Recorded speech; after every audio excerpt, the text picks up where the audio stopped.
Steinmetz joining you from World Tourism Network this morning. With us today is Itober News, Hawaii News Online, Livestream.travel, and our many international affiliates and partners all over the world. And we're going to be going to Ecuador, to South America today. For those of you who don't know World Tourism Network yet, you can find information on World Tourism Network in going to WTN.travel,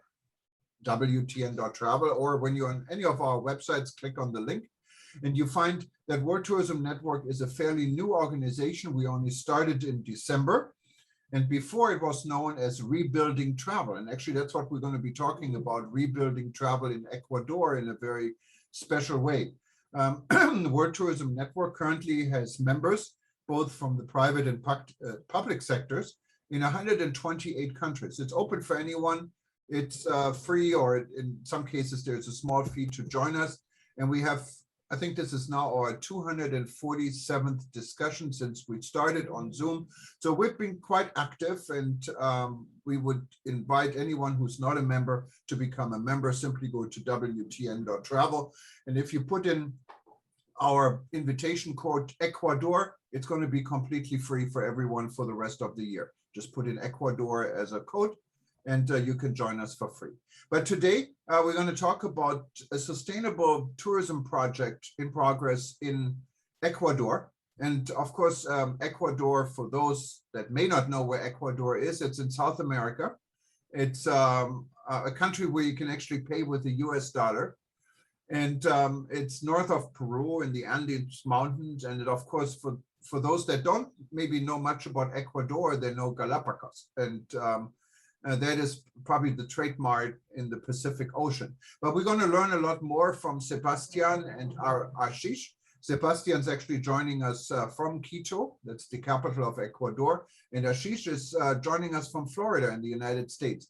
Welcome, guys. So I don't know who wants to tell us a little bit more about your project yourself and anything what's relevant to our discussion. Well, I appreciate it so much. I think Sebas, let's start with you. Sebas is the president of ME Ecuador, and I'd love for him to share how this vision was born and what we're trying to do. Sure, thank you, Ashish. Thank you, Jürgen, again. So it's funny how it all began, because normally through COVID, it was a very difficult thing to connect with people through all these masks, all the regulations, biosecurity, and even more so when you actually don't know who you're meeting. And that was exactly the case with me and Ashish. I met Mr. Sanghrajka as I welcomed him into one of the hotels that I own in Otavalo, which is a beautiful, beautiful city, and a city full of culture and a lot of entrepreneurs. And we met through a common friend, a DMC called Santiago Martinez from Gentian Trails. He told me, I'm bringing this really good client to your hotel. I need you to be there. And I was like, of course I'm going to be there. Please, Sebas, do not screw this up. I know how you get sometimes. Please be good, be in your best behavior. So I was. And then I greeted Ashish. He met the hotel. Of course, we talked about a little bit about the hotel, the amenities, everything that you have. He loved it. But then I had a couple of surprises for him. I brought two people that I've been working for around 4 years and a half already, from the community of Peguche, and the other one from the community of Quichinche, very close to what Otavalo is. Otavalo is the center of many different indigenous communities in Ecuador. Very, very cultural wise, is probably the best place to be in Ecuador if you want to meet these communities. So I introduced them to Ashish in a different fashion. Normally I bring people to them, but then I put them in the hotel, and Ashish started interacting with them, and I just saw that his eyes lit up. It was amazing, the effect that he had. Normally everybody's happy. They meet a musician called Ali Lema, who we're working with, and Ali showcases what he does, and he plays instruments and everything. And normally tourists are like, oh my God, this is amazing. Clap, clap, clap. Thank you very much. That was a very nice experience. But Ashish went a little bit above and beyond. Yeah. He stayed there. He made eye contact with him, and he actually asked him, hey, can you play in that Andean instrument, which is a charango diablo, it's a small guitar with 7 chords. Can you play Stairway to Heaven? And all of a sudden, Ali was like shocked, and he was like, excuse me, what? And Ashish was like, can you play Stairway to Heaven? He pulled up his phone, made him hear it, and all of a sudden, Ali was listening to it and started like taking out the notes out of it, and they start like singing along. And of course, Santiago and me were having a lot of fun. We start like singing Stairway to Heaven with somebody of a community in Teguche that is very difficult for you to meet. So it was very interesting how it all happened. And at some point, having lunch, apparently, Ashish, I'm gonna let you tell that story by yourself. Your conversation with Santi and Wader, your rant about like tourism in Ecuador, which is completely true, because Ashish asked me a question. He's like, hey, Sebas, what do you think the biggest problem in Ecuador is? And right out of the blue, I said like that we have a huge limitation. And such limitation is the Galapagos Islands. Now, Jürgen, don't get me wrong. The Galapagos Islands is a hidden jewel. Everybody should go to the Galapagos Islands. But for Ecuador per se, it's actually cannibalizing what we have in the mainland. We're a country this big.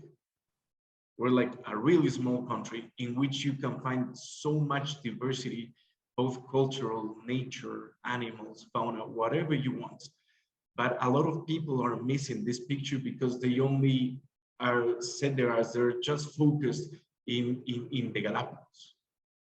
And you actually don't get to know what Ecuador really means if you only go to the Galapagos. The Galapagos is a part of Ecuador, but Ecuador has way much to offer, a lot more to offer. And I'm a strong believer, as the founding members, Ashish, Santiago, Lee, Gabi, that you know, that through these small entrepreneurs, through these small people on the ground, you can actually have what everybody calls in tourism transformational experiences. A transformational experience, everybody markets it, everybody says that, everybody says sustainable travel. But we're trying to really define what sustainable travel should really be like in Ecuador per se. Sustainable travel is not like cannibalizing small ones. It's not taking margin from them. It's actually putting an experience like Ali, for example, Ali Lema, we're talking about him a lot. He used to charge nothing to be visited. He will say, I'm not gonna charge you, but if you want to buy one of the instruments that I make, I will be really grateful. That is not the way to do transformational travel, sustainable business, sustainable travel. That's not it. So what we try to foster is like pay them what they actually do deserve. They're the safekeepers of ancestral cultures, the safekeepers of traditions, of habits. They are actually what Ecuador is. Ecuador is a piece of land. Without the people, it's nothing. All over the world, it should be about the people that give an experience. This is a person's people-to-people services, people-to-people interaction. So we have defined like things like the hero's journey, for instance, that is something that is trending right now. Not the customer journey, but how to make the passenger feel like a hero.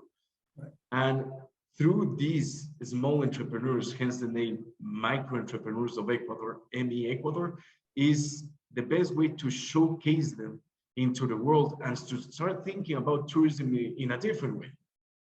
In Ecuador, instead of going to, for instance, the historical downtown of Ecuador, which is emblematic in Quito, you actually go to Alberto, the mask maker, that has been doing paper mache masks with newspapers for centuries. And his father taught him that, and the father of his father taught him that, but his kids are no longer interested in this thing because it's not a sustainable way of life. We have managed to actually change that. And we have a couple of examples to change that we can discuss a little bit further. So Ashish, that's my take on how this whole thing developed. Like meeting Ashish, Santi, and all these great people, we just clicked and started like working on it. Yeah, I mean, right away. Yeah, Jürgen, Sebas hit it pretty much on the head. I mean, that's pretty much what ME Ecuador, how it was born. I was on the car ride over to Sebastian's hotel. And it was this, it was September of 2020. And you're in the height of COVID. Nobody knows which end is up. You're trying to figure out, the borders opened up a few months ago. How do we go forward? You're seeing unemployment in Ecuador go from, whatever it was to 64, 65%. These micro entrepreneurs are not part of the statistic. They're not counted in that 65% because they're not part of the actual workforce. They are local artisans. So we looked at it. We all sat down and said, individually, we're sustainable companies. My company is sustainable. Sebastian's company is sustainable in how we operate. We came together as like-minded individuals to say, okay, we have an opportunity to rebuild tourism in Ecuador. And if we're going to have an opportunity to rebuild it, we have a chance to rebuild it the right way. As I mentioned to you, Ecuador has a very unique problem in that the country cannibalizes itself, just as Sebas said, where each destination is fighting for the same client. It doesn't have to be like that. So this is about changing the narrative with the individuals, with travelers to come in and say, we can enhance your experience if you choose a destination based on the experience of a micro entrepreneur, somebody who wasn't part of the unemployment statistics, somebody who actually paid the highest price with COVID because of what they had to deal with. And you think about what we were talking about, where Ecuador was in the 80s, where Peru was in the 80s, where all the neighboring countries were in the 80s, and where they are now. You have a chance to rebuild tourism from the ground up. And if we're going to rebuild it, then the key phrase that we just heard, community-based tourism, right? We practice it in East Africa, where I was born. Sebas has practiced it in Ecuador. We practice it in other parts of the world. The key part of community tourism is empowerment, accountability, and empowerment. So ME Ecuador, the vision behind it is about creating an accountability model, using business model canvas, using everything else to take these micro entrepreneurs like Ali, the musician that Sebas is talking about, putting him through a business model canvas, helping him literally develop a business model for his skill, helping him show how he can provide for his family, so that what Sebas just said, where the kids are no longer involved in or interested in this particular skill, that doesn't happen. You, as he said, you are safekeepers. These people are safekeepers for their heritage. So ME Ecuador is about taking that heritage and showing them how they can use it to benefit their communities, right? So it starts from there. But that's a fascinating approach. How's the response from the industry and major industry, like the Marriott guys of the world, like the tourism ministry in Ecuador? Are they supporting your initiative, or you're on your own? Go ahead, Sebas, go ahead. Sure. The thing is that they don't know about it. Yeah, that's right. That's exactly right. And we discussed this a lot back and forth with Santiago Martinez and Ashish. Santiago is from Quito as well. Like, he's a very good DMC, very high level DMC. We discussed them, and the thing is just, it's not the right time to getting bureaucracy into a project that has to be taken care of and cultivated from their roots. Right. And once we have a proven model, which we're actually really close to develop a proven model, this is the platform that we need. We need people to hear us. Everything else is on set. Ashish told you about the business model canvas. I'm teaching financial classes to each one of the entrepreneurs. This is a follow-up along the way for them to actually develop a model. We have a graduation basis. Once an ME, a micro entrepreneur, graduates, he has to bring other people in the program. So we want to keep it small, keep it very in the private side, not in the public side. And once he's actually out there, then we have the power to protect this too. Because with the public sector in South America, not just Ecuador, but South America, as you may know, you never know what the crazy guy on the steering wheel is gonna think about or do with the project that you have. Right. And once they're involved, they actually kill it, because people our MEs, the micro entrepreneurs that we work with, always tell me when I approach them, "Are you from the state? Are you from the government?" And I'm like, "No, why?" Because a couple of years ago, a guy from the government came and he wanted to help me, and he helped me. He published something in a newspaper and he disappeared. And I was like, no, that's not what we do. Yeah. That's not at all what we do. No, and exactly, Jürgen, exactly as Seba said. So they don't know about it. And you work with different tourism boards, Ecuador included. And The one thing you'll know working with tourist boards, they have a hefty budget. And the hefty budget, they've got to show returns. The returns with Ecuador are going to come from Galapagos. That's where their money is always going to go. None of that money shows up within these communities. So, you know, it doesn't matter, not just Ecuador, but even in Kenya, even in any other part of the world, community-based tourism and tourist boards, not on purpose, but organically, are juxtaposed. They are never going to be on the same page because they want different things. The community-based tourism aspect is going to be too small to justify the return for the type of money they're spending. You know, could you imagine a tourist board spending $5 million on one community? It would never get anywhere. There'd be too much bureaucracy, too much red tape, and then there's the corruption. So what Sebas is talking about is a grassroots, and just as he said, a platform like this. We built this organization, we built ME Ecuador from the inside out. So meaning we put all the platforms and all the actual triggers, the key performance indicators, we put all that in place first so that the nuts and bolts were done right. Now we're building the car, right? And that's really the best way to look at it. We only started the end of last year. So yeah. It's really right now, in what phase would you see your... It's infancy. It is very much the infancy. And you asked about the reaction. So from the big guys, they don't know, but from the individual travel advisors, the travel industry, it's been huge. When we actually did a soft launch to kind of just share some initial concepts, the phrase we kept hearing over and over again was, I am so excited. We've been waiting for this. We need this. And then we heard, can you do this somewhere else? Can this be replicated? And that's actually the beauty of this project, is that as 4 or 5 like-minded people that believe in sustainable tourism, that work in different aspects of it, we're creating literally a redefined business model that can be applied for community-based tourism. And the center of it is accountability. The center of it is how to hold entrepreneurs like Ali that Sebas was talking about, holding them accountable so that they can expect more of themselves, showing them that success is going to come through their own work, their own skill, giving them the spotlight, giving them the platform. So for example, a platform like this eventually would lead to somebody like you speaking to one of the entrepreneurs directly and hearing it from them. You know, we had them, when we talked to certain people, sharing their story of just how hard the last 12 months have been and telling that, and then talking about how they move forward. Yeah, and as you rightfully say, this is a model, I guess, you're building for Ecuador, what could be built anywhere in the world. Even that's right.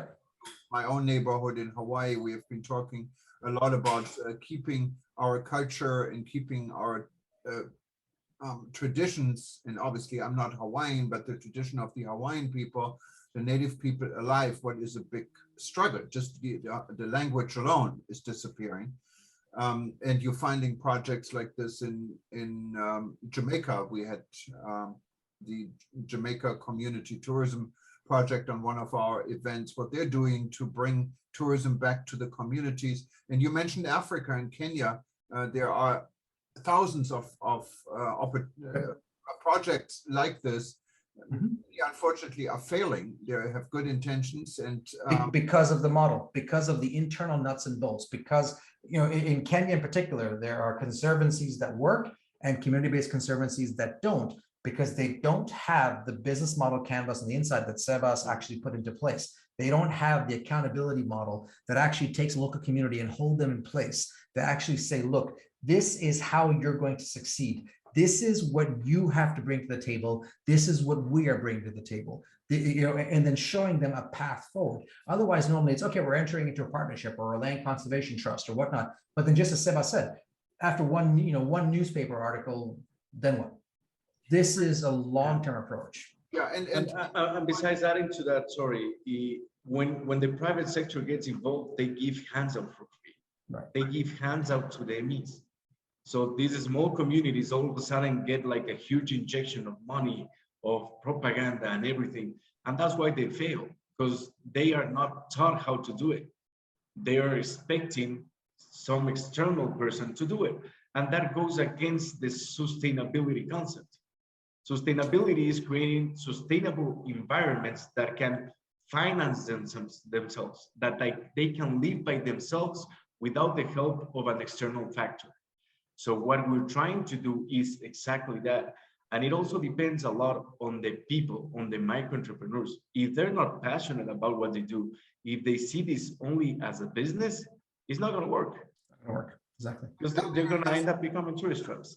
But it has to be a business driving it. You both are business people. Yeah. What are driving you, and how do you pay for all of this? So who's paying for it? So I mean, from our side, from the international travel company side, we are basically making a commitment to say that anybody who's coming to Ecuador. So, for example, somebody who comes to Ecuador with us, they have to do a mainland portion. We won't even take the booking if they don't, because we are telling them that 25% of this country is indigenous and it's here, not in the Galapagos. As Seba said, we're not saying skip the Galapagos, but you have to come here. And when you are coming here, we as a company and other people who join the ME movement would be committing to say, we are going to employ these micro entrepreneurs. So it is driven from tourism revenue. It is from tourism dues, tourism revenue. That is where this is not about as Seba said, there's no cash injection. There's no government funds coming in. It is strictly driven by tourism revenue and done the right way so that there's accountability, but there's also measured growth. But when you say the funding, obviously it needs to be funding also to encourage those actors and players in the local community to do what you want them to do for tourism, and what eventually will help them, right? So there has to be, someone has to be paying for it to make it attractive. Yeah, so one of the things that I was going to say is these MEs, for me, particularly for our Hotels Ecuador, they're embedded in my business model. Yep. So I do invest in them. Right. But everything has to be organic. I don't give handouts. I teach them. If they want to join the program, if they want to be taught, if they want to improve, what I do is showcase them to every single one of the DMCs that I know. Right. So it's not about being exclusive with us. It's about like showing them to the world to have a good thing, but at a right price and a right time, and protecting what is most precious, which is the heritage that cannot be lost. They cannot become tourist traps. Yeah, and how do you do this? Because once, let's say, if you put yourself into the mind of one of the guy who wants to preserve his personal heritage or product or whatever it is, once they see the success he can have in playing this role, he would have not played what is wonderful at the time. How do you prevent this to be tainted at the end? Go ahead, Sebastian. One of them is tough love. Yep. Which I very much apply. The other thing is actually the people that we're working with do not have an ambition to open a store in a mall. Correct. They don't have that sort of mind. They don't think like that, first of all. And if they were to think like that, they're out of the program. Right. Yeah, that's exactly right. Well, so it's a way to control it. Like you want to become a tourist trap, good luck by yourself. You're gonna do good a couple of times, but then he's gonna start getting into the business of, okay, I'm sending you this much clients, I want a discount. You're charging me $10, now I want you to charge me $5. And he's gonna end up being burned out, and then it's gonna become a tourist trap. Once it becomes a tourist trap, everybody's gonna discuss about how you do not have to visit that person per se, because he's a tourist trap. Right. Like he's out of the program. So that's a way to protect it. I mean, it's gonna sound like horrible and everything, but at some point during this program, we will have to crucify one or two MEs to actually make the point. And that's something that hopefully is not gonna happen, but if it happens, it happens. Well, and actually, I will add to that one of the things that Sebastian and we did when we put this business model together for them, a large component of it is a code of conduct. There is a specific code of conduct that these MEs have to agree to and adhere to. And one of the biggest line items on there is not to become a tourist trap. The minute we see signs of it, just as Seba said, it is a business. So there's a corrective measure put in place. And if the corrective measure is not applied, then they're out of the program. You know, a lot of people, when we look at community tourism, there is a fine line between community tourism and community philanthropy. There's a very fine line, and being able to separate the two. And a lot of times, you know, people walk into a community and go, "Oh, look, that poor person there. Let me give that person $5. Let me give that person $10." Do you know that among community tourism, not just in Ecuador but other places, one of the biggest issues with communities that are flush with cash is substance abuse, whether it's drugs, whether it's alcohol, but there's a high mortality rate because of that.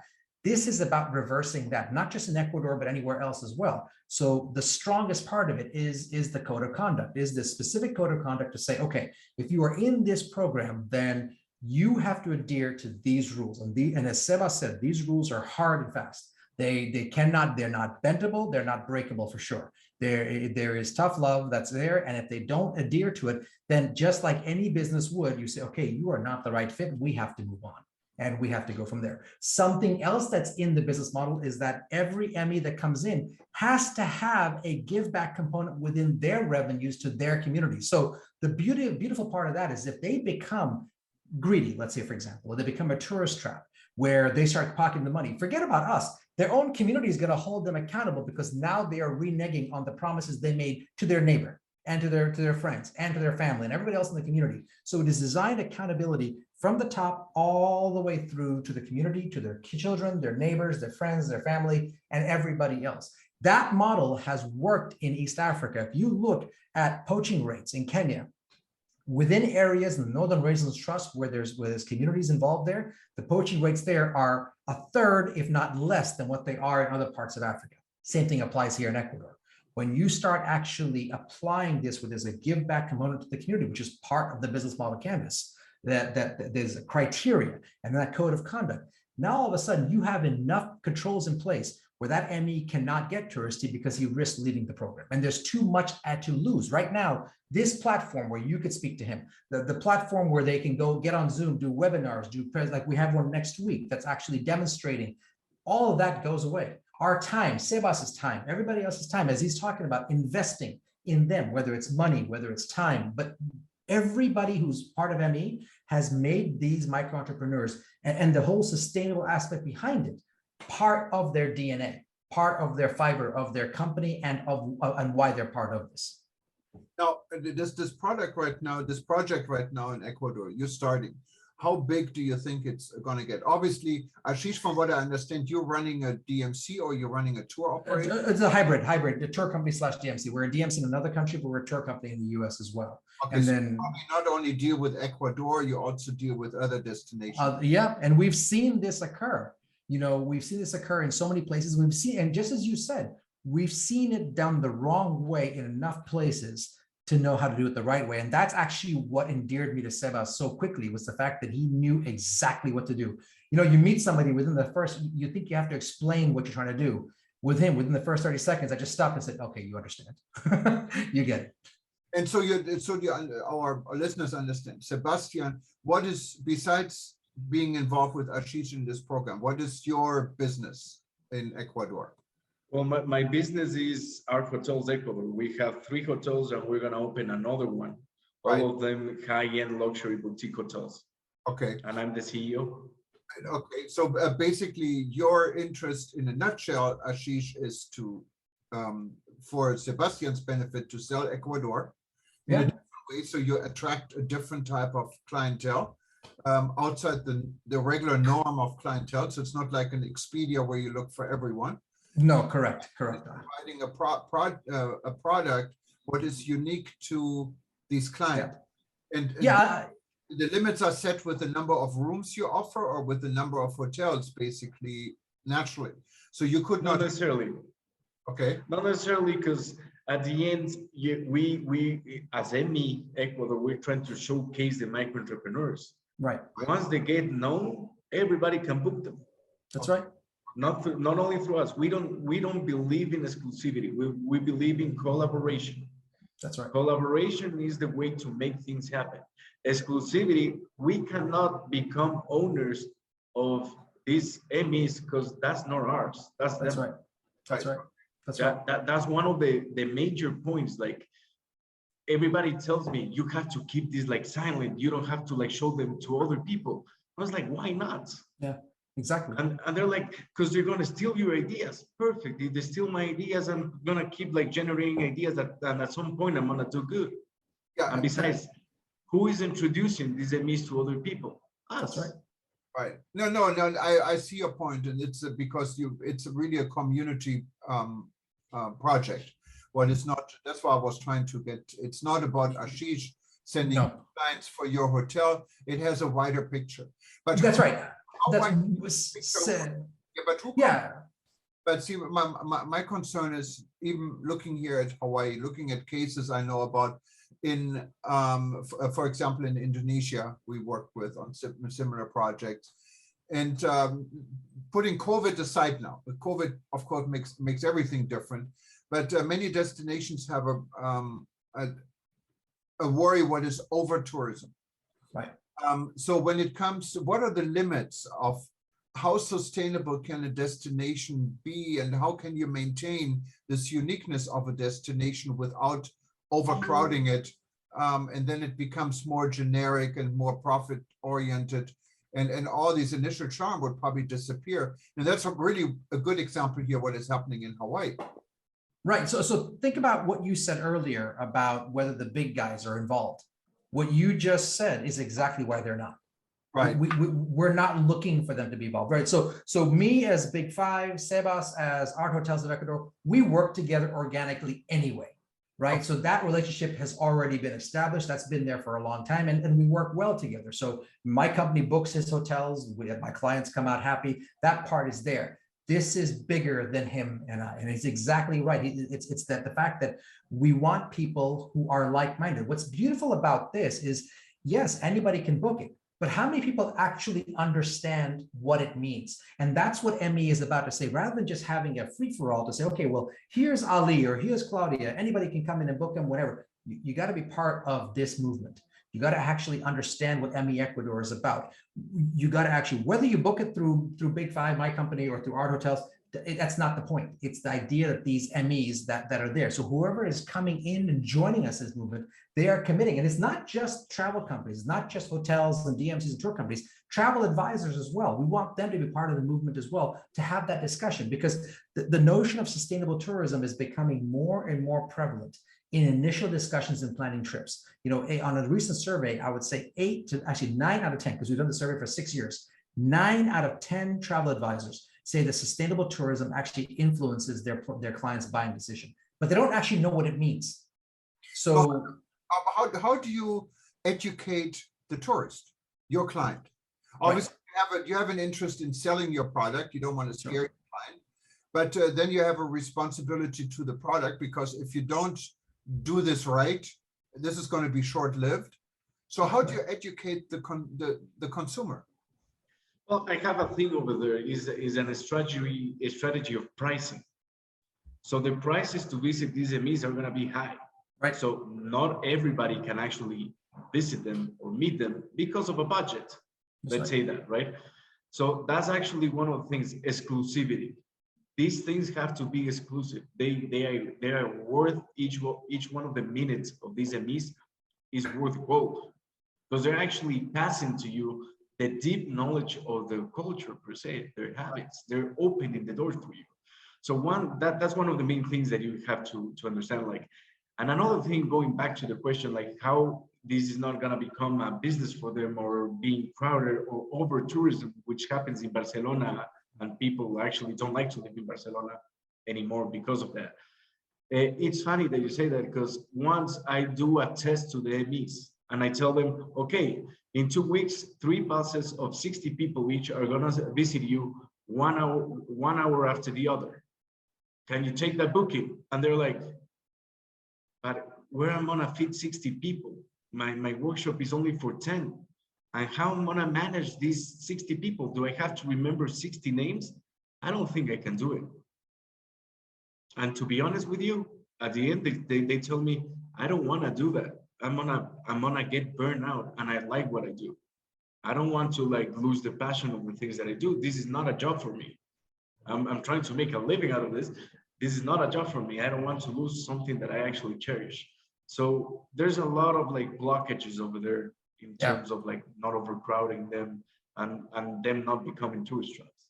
I was going to add, Jürgen, just the fact that that's why the big guys aren't involved, right? I mean, so there's nothing against tourist boards here, but this is about what tourist boards can't do. They're not built for this. They never have been. They never will be. You know, and just as Seba said, there's enough controls in place, organic controls, in addition to our controls, that it never goes off the rails. You know, and so to what you're saying about how we get the word out, it's for example, giving platforms for MEs to present their stuff, to demonstrate the music on different webinars. Sebas is creating videos that travel advisors can use as part of the sales process to show their clients, to say, look, this is an example of what this ME can do. Would you like to book this? So we're making it part of the conversation. There's enough multimedia content being built. And that's why we created that Facebook page, which I have to get you on so you could see as well. We're posting all sorts of videos and all sorts of stuff on there that are free to use, that anybody can use to be able to come in. We even have, like we have next week, we have a webinar set up with one of the MEs where they can showcase, almost like, imagine a 3-hour workshop demonstrated in 20 minutes, where they can say, this is what's waiting for you, this is how it works. And travel advisors are able to use that to show to their clients at will, at free will. And of course, if you spread the market, there's so much out there. And Sam, you told me in the beginning, this is a movement. So this movement is probably way beyond what we're discussing on the example in Ecuador. And since you invented this movement, how do you see this spreading out to throughout Ecuador, to other destinations, other parts of the world? How can someone get involved and say, okay, this is something what is really interesting for me to do in another country? Is how would right now we're perfecting in Ecuador, and see what makes it special is because of the platforms that Sebas has, for example, right? So that's what makes it work. So it really can't be recorded anywhere else yet. But there are movements. There are movements. It's about growing, but how we grow it is by word of mouth, by having people, somebody like you on with us to then give us a platform to talk about this, to have people who understand this, who say, wow, I want to be part of this. Where do I get started? How do I get started? This isn't about, oh, look, sign here so you can join. We're not at that stage yet. Right. This is about, I want to help get the word out. I want to give you a megaphone, right? So it's there. Sebas, anything you want to add to that? Yeah, so again, everything has to be sustainable. You cannot force it. You cannot depend on like us funding this to go to Peru, to go to Hawaii, to go to anywhere in the world. For me, I would like to be in the moon, if you ask me, Jorgen. That's my goal. I want everything, by the way, but in the right way. How do you actually start doing this, meeting people alike? Because it's going back to the beginning. How this all started is meeting people meeting each other. Me, Ashish, Santi, Lee, Gabi, who have a common purpose, and we actually think alike. No one of us was like making numbers about how much this is gonna rebound to our own businesses or our own pocket. This is something that we understand that has to be done right. So if we go to Peru and we find somebody like-minded that has the structure and the platform to do so, we open Peru. We just go them and teach them. Because this is a very, very easy thing to teach. Is it something what you might want to do in a franchise format eventually, or? It's a good question. I don't know. That's a good idea. It's a good idea. It's a very good idea. I think we were thinking more about keeping it as a community. Right.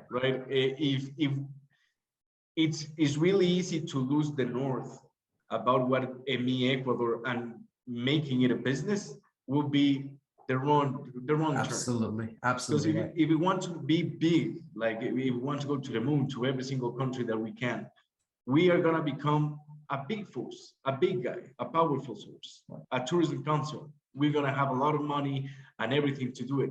But it's going to be for the wrong reasons. Once you actually get involved in making money for profit, it's wrong in this movement. However, this movement actually is helping all of us. It's going to help my hotels to be better positioned.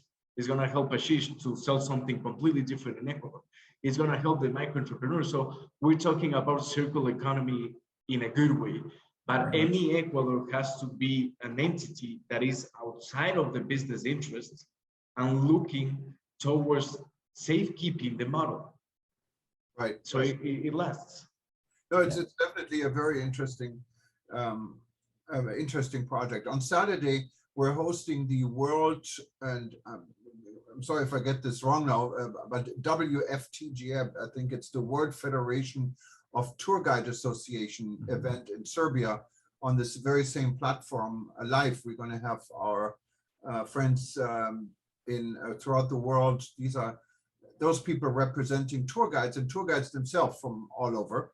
How are tour guides involved in your project? I'm just curious. So go ahead, Sebastian. Go ahead. Sorry, I actually had a meeting with a tour guide like a week ago, and I'm very fresh on the idea. Tour guides know it. They actually are on the ground. Actually, one of the members, Ashish, I think you were gonna go through that, and I'll let you do it. But I met with a tour guide, and I started like bouncing ideas with him. What do you know around Otavalo? I know this, and that. I was like, hey, do you know this, and that? And then that starts the word of mouth. They're going to experience these things through one of the DMCs, say my DMC, Santiago's Martinez DMC, Ashish, and they're going to tell our competitors about the beautiful experience that they had. That's right. So That's they spread exactly the right. word. That's perfect. That's the way. And they show you, and at some point they give you information about other possibilities of MEs, so you can actually know and get them on board in the program. They're very important. Yeah, spot on. And you know, when we spoke to our guides in mainland, you know, in Quito and specifically, I know the two that I spoke to, they're embracing it. And the idea behind it is that we're not taking money out of their pocket. We're actually putting more money in, because without this movement, they're getting maybe 1 day's tour in Quito before the client goes off to Galapagos. Maybe they're getting a day's tour in Guayaquil before the client goes off. This is about saying, look, near Sebastian's Hotel Otavalo, for example, spending more time there, going out to Cuenca, spending more time there, going out to anywhere, even in Quito, but spending more time there. So for them, they're benefiting because now they are going to be getting longer, better assignments. And as a point that Sebastian made earlier, the concept of hiring these MEs to book a tour with them, it's not going to be cheap. It is supposed to be expensive because A, it's supposed to be a fair wage for them. B, it's supposed to be something that allows them to earn what they're worth in terms of their skill. And C, it changes the dynamic, as we said earlier, to rebuild tourism, to say, if we're going to rebuild it now, instead of rebuilding it around just Galapagos, which is a cash cow, let's rebuild it around what Ecuador really is about. And so for the tour guides that they're all embracing it. And it's exactly right. If they, you know, tour guides in Ecuador are all freelance guides. If they get a job with another company, they're going to come and say, what are you doing about this? Or they'll even suggest to them, hey, did you know about ME Ecuador? Are you guys part of it? Great, fantastic.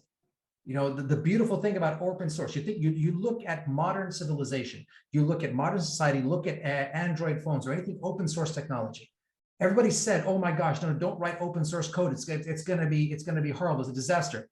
How many Android phones are now operating on the market? I'm one of them. So likewise here, you start seeing a huge shift where individually now even the guides, in addition to travel companies, in addition to DMCs, in addition to travel advisors, now even the guides are actually part of the movement to say, no, really, I want to support these MEs. I want you to do this, and then telling the other companies, you should look at ME Ecuador and be part of it.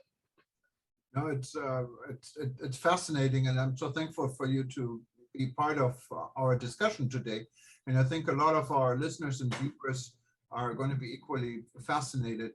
And perhaps you can give me some ideas how to contact you, or if you have a website, or even if you have a YouTube or any MP4 video you can share, we can add it to this event and let people know a little bit more what you're doing. We'd love to see some pictures about your hotel, and all of this we're going to be able to integrate. And finally, I hope both of you will join the World Tourism Network. We're the original movement for rebuilding travel, so you would fit right into our concept. But thank you so much for being part of it. So I just want to give Sebastian and Ashish the last words, and before we say goodbye. And when we say goodbye, you can actually, if you don't watch this right now on eTurbo News and you want to watch this later, just go to wtn.travel or livestream.travel, and you find our archive, or of course you can go to our YouTube and Vimeo channel, and you will also find this at any time you want to watch it and get information how to contact Ashish and Sebastian. And once they join WTN, you're going to have your own profile on our website, also with contact information. You can update anytime and let people know what is new. But from my end, I wanted to say what we say here in Hawaii, aloha, Adios, and I give Sebastian and Ashish the last word. Who wants to go first? Sebas, please go ahead. Fearless leader. Sure. No, Jürgen, I just want to thank you for the space that you've given us. This is actually something that I believe is gonna change tourism in Ecuador in a very positive way. I hopefully Ecuador and the Galapagos is gonna eliminate the theory about being a one-time destination, a bucket list destination, because you cannot get enough of my country. You cannot get enough of Ecuador. You cannot get enough of a culture just visiting once. These bucket listers destinations just go once and that's it. They have to disappear in the new world after the pandemic, hopefully. So I think what we're doing here in EMI Ecuador is one of the steps, and is a solid step, because it's a step that has everything in place to actually be successful and can be replicated somewhere else. So thank you so much for the time, and whenever you want to invite us again, please, you know where to reach us. Thank you. Yeah, thanks, Sebastian. And Jürgen, yeah, we'll send you out the Facebook link. So we'd love to have you be part of it, because right now that's actually where we're putting everything right now. Website's currently in process, the Vimeo page is in process as well. So it's very much in the initial stages, the infancy. But we're communicating the most through Facebook right now with images. We have access to tons of images and video that Sebas and I can send you as well to use with this. And really, I think I echo everything Sebas said, and I'll even add this, that EMI Ecuador, I believe, is the change the world has been asking for. It's not the change that we thought it needed, it's the change it's been asking for. And we saw it when we started sharing this idea initially, people just saying, where has this been? This is needed. So thank you again, just having us on. Thank you for the platform. We would be grateful to have this platform more often, and we definitely will check out WTN as well. You know, it's, again, very cool concept, and really community tourism is where we've been heading for 15 years or even longer. And all COVID did was just speed up the process to get there. So this is not, I look at the last year as not being a challenge, rather it's a massive opportunity to write history the way it should have been written in the first place. No, thank you very much, guys. And just to mention, Ashish, it looks like from what you're saying, you're originally from Kenya. I am. I was born in Nairobi. Good friend and on this platform is Minister Najib Balala, the Secretary of Tourism and Wildlife. He's also one of our heroes and has been on this show a number of times. And so welcome to add to Kenya. No, Kenya has been very active actually on this platform, and also African Tourism Board. Yeah. I'm excited to have learned so much about your project. And yes, we would love to have us inform how things going. Maybe we're going to do another event soon and get people to join us with Q&A because it's really something what is worthwhile for others to learn, because after all, COVID is changing the world of tourism, and this may very well be one of the changes and the positive changes that is coming out of. I agree. We really hope so. And Jürgen, next time you have to come to Ecuador and experience it yourself, because absolutely, to be honest with you, words cannot like express what this actually really means. Like experiencing these people is just I'm a testament to it. I mean, I've always believed in it, but actually being there and seeing it is a whole different thing. So I agree the sentiment. So we have to get you there. It's kind of getting a beer in curfew in a back alley, something like that. Something you will never forget. Okay, guys, you have a great day, and we talk to you soon. Thanks again. Sounds good. Appreciate it. Thank you so much. Bye. Bye-bye.